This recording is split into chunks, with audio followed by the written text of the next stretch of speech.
Nous avons le plaisir de vous présenter du 15 juin au 18 septembre 2022 une exposition monographique de Myriam Mihindou. Myriam Mihindou, c'est une artiste franco-gabonaise née en 1964 à Libreville, qui a ensuite fait ses études en France. Par la suite, elle a vécu et voyagé dans de nombreux territoires et pays, tels que l'île de la Réunion ou l'Égypte. C'est une artiste pluridisciplinaire qui travaille tant la photographie, la vidéo, la sculpture, elle réalise des installations, elle est aussi une performeuse.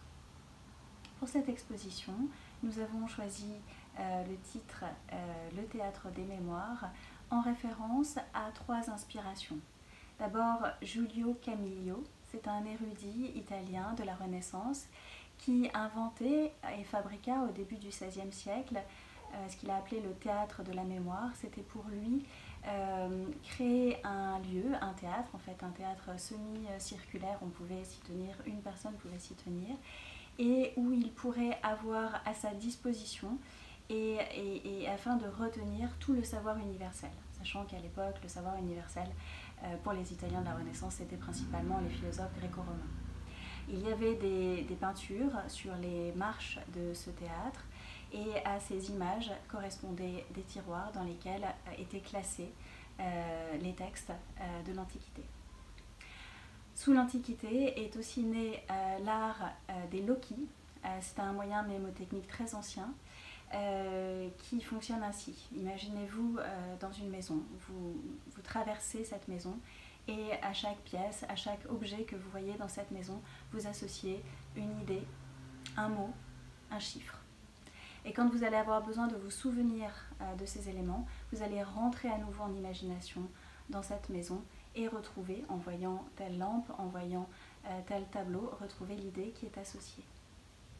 Enfin, théâtre, pour Myriam Mihindou, c'est une initiation, une rencontre, une découverte qu'elle a faite très jeune. Elle a grandi au Gabon avec les rituels traditionnels d'initiation notamment, ou d'autres rituels cathartiques, qui sont des rituels à l'espace très codifié, où chaque personne a un rôle symbolique, où les objets ont aussi une fonction très particulière. Ce sont souvent des rituels donc, cathartiques, je l'ai dit, qui engagent la société, qui engagent aussi le vivant, l'environnement. Le vivant pour Myriam Mihindou, c'est un engagement politique dans son travail. Le vivant, ça signifie à la fois les êtres humains, les animaux, les végétaux, les insectes, les mers, les eaux, la terre, la lave, les pierres. Les thèmes du travail de Myriam Mihindou sont donc autour des questions de la frontière, des limites, autour des questions des systèmes coloniaux encore à l'œuvre aujourd'hui, du pouvoir matriarcal, donc de la relation entre l'individu et sa communauté. La mort aussi est un des sujets de l'artiste, comme beaucoup d'artistes qui le traitent, mais elle de manière extrêmement puissante. Et avec toujours, dans son travail, dans sa démarche aussi personnelle, la question du soin. Comment on peut soigner les individus et comment finalement à travers des œuvres d'art, on engage la société, on parle à chacun d'entre nous pour engager une réparation psychologique, une réparation politique. Je vous invite donc à rentrer dans cette exposition monographique, vous verrez plusieurs médiums et pensez que chaque œuvre a en elle le souvenir du passé, une histoire dans l'histoire.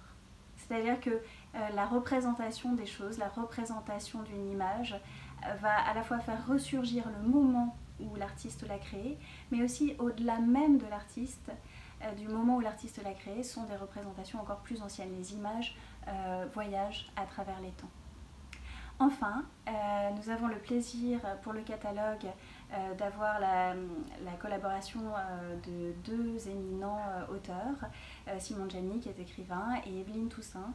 Evelyne Toussaint qui a écrit un texte fabuleux sur le travail de Myriam Mihindou, où vous pourrez comprendre de manière très précise chacune des œuvres qui sont exposées. Bienvenue à cette exposition où nous avons le plaisir de vous rencontrer.